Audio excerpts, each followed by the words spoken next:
Did you ever wonder what would have happened if all of the Hashira were reborn with their memories? What would they do differently this time around? And most importantly, would they be able to avoid their deaths? Well, as the Hashira are reborn, they would be completely confused at first, not knowing what happened. However, they would soon realize that they are seemingly back in the past with all of their future memories intact, vowing to themselves to change things this time around and prevent more people from dying. Each Hashira would start crafting their new path, awaiting the birth of Tanjiro, which would kick off their ultimate destiny. Now, before explaining what each Hashira's backstory would change this time around, let's first answer the most important question. Would the Hashira try to save Tanjiro's family, knowing that Muzan would attack them? Well, while some like Giyu and Shinobu would discuss a plan to stop Muzan's slaughter of the Kamado family before it happens, others, like Obanai and Sanemi, would call it impossible, saying that they just aren't strong enough to defeat Muzan yet. You have to remember that the Hashira still wouldn't have awakened their Demon Slayer marks at this point in the story, which would make fighting Muzan extremely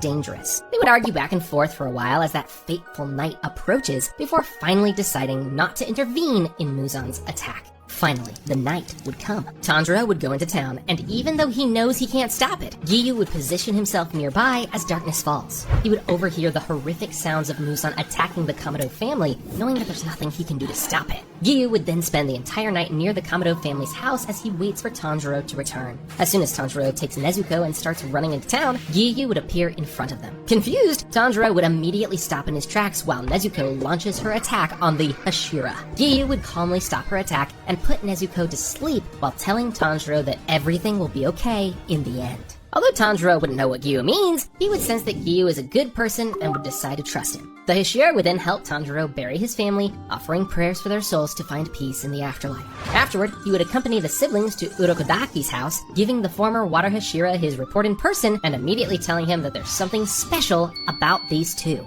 After that, Giyu would leave again to resume his duties, while Tanjiro starts training with his new teachers, Sabito and Mokomo. You see, when Giyu was reborn, he knew that there were a few things he would need to do even before meeting Tanjiro as a Hashira. He would start training from a much younger age this time, doing everything he could to master water breathing and seeking out Urokodaki a couple of years earlier. Just like before, he would meet Sabito and Mokomo while training under Urokodaki, forming a close friendship with them. However, this time, Giyu would be determined not to let them die during final selection and would be ready to do anything to prevent it. Becoming a master of water breathing much earlier than before, Giyu would wait for Sabito and Mokomo to join final selection and make sure he joins the same year as them. As soon as the test starts, Giyu would rush towards the hand demon and, with one decisive strike, cut the demon's head clean off, saving many slayers in the process. So that's how Sabito and Mokomo would survive. Anyway, back in the present, despite having Sabito and Mokomo to train with, it would still take Tanjiro almost 2 years to master water breathing and cut the boulder. Tanjiro's journey would continue as normal from here, with final selection passing much more easily without the hand demon there. Afterwards, he would return to Urokodaki's for Nezuko, where Giyu, Sabito, and Mokomo would be waiting to congratulate him.